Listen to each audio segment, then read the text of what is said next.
లొంగిపోవడానికి అనేక మంది కార్యకర్తలు ఉంటారు. లేదా సెకండ్ గ్రేడ్ లీడర్‌షిప్ నాయకులు కూడా ఉంటారు.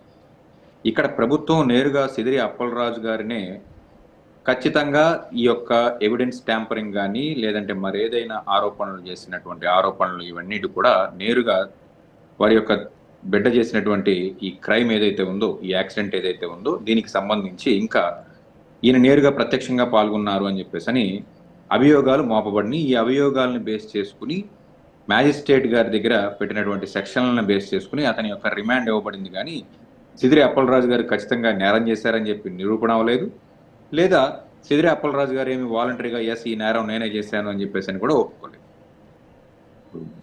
ఖచ్చితంగా ఇది డైరెక్ట్‌గా ప్రభుత్వం ఏదైతే ఒక మోటివ్‌తో సిదిరి అప్పలరాజుని అరెస్ట్ చేయాలి అనేటువంటి ఒక మోటివ్‌తో ఉన్నారు కాబట్టి, ఖచ్చితంగా అదే చేసుంటారు అని చెప్పేసని ఒక అనుమానం అందరికీ కూడా ఉన్నటువంటి పరిస్థితి అయితే ఉంది.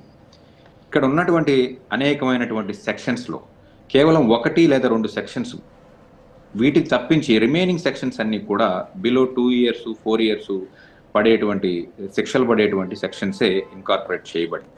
సో ఖచ్చితంగా ఈ కేసులో ఎవరైతే ప్రత్యక్షంగా నేరంలో పాల్గొన్నటువంటి వ్యక్తికి ఈరోజు బెయిల్ వచ్చినట్టి పరిస్థితి మనందరం చూస్తున్నాం. సో ఖచ్చితంగా సిదిరి అప్పలరాజు గారికి కూడా ఈ కేసు విషయంలో బెయిల్ వస్తుంది. రెండోది ఎస్టాబ్లిష్మెంట్ ఆఫ్ ఎవిడెన్స్. ఇక్కడ ఎవిడెన్స్ ఎస్టాబ్లిష్ చేయడంలో ప్రభుత్వం ఘోరంగా వైఫల్యమైంది. ప్రభుత్వం స్వయంకృతాపరాధంగా చాలా తప్పులు చేసింది.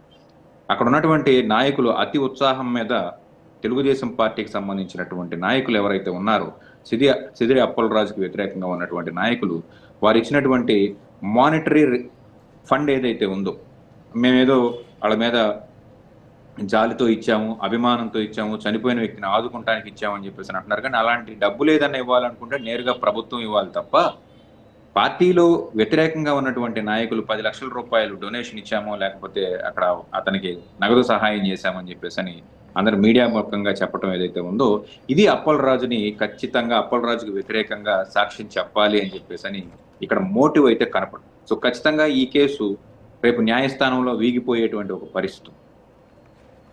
ఎస్ రాజు గారు. Okay sir. అయితే ఇక్కడ ఒకటి సరే, నిన్న జగన్మోహన్ రెడ్డి గారు వచ్చారు. సో ఆయన వచ్చినటువంటి సందర్భంలో ఇక పొలిటికల్ అనలిస్ట్గా మీరు నేను వచ్చారు, మాట్లాడారు. సో అంటే నాకున్నటువంటి అనుమానాలు ఏంటి అంటే, కొన్ని అంశాలు అంటే వారి దృష్టికి రానటువంటి కొన్ని అంశాలు కూడా చెప్పకపోవడం, లేకపోతే కొన్ని హైడ్ చేసి ఆయన ఏమన్నా జనాల్లో ఒక బ్యాడ్ చేసేటటువంటి ప్రయత్నం ఏమైనా జరుగుతుంది. ఎందుకంటే ఇటీవల కాలంలో ఏ ఇష్యూకి సంబంధించి ఆయన మాట్లాడినా సరే కొద్దో గొప్ప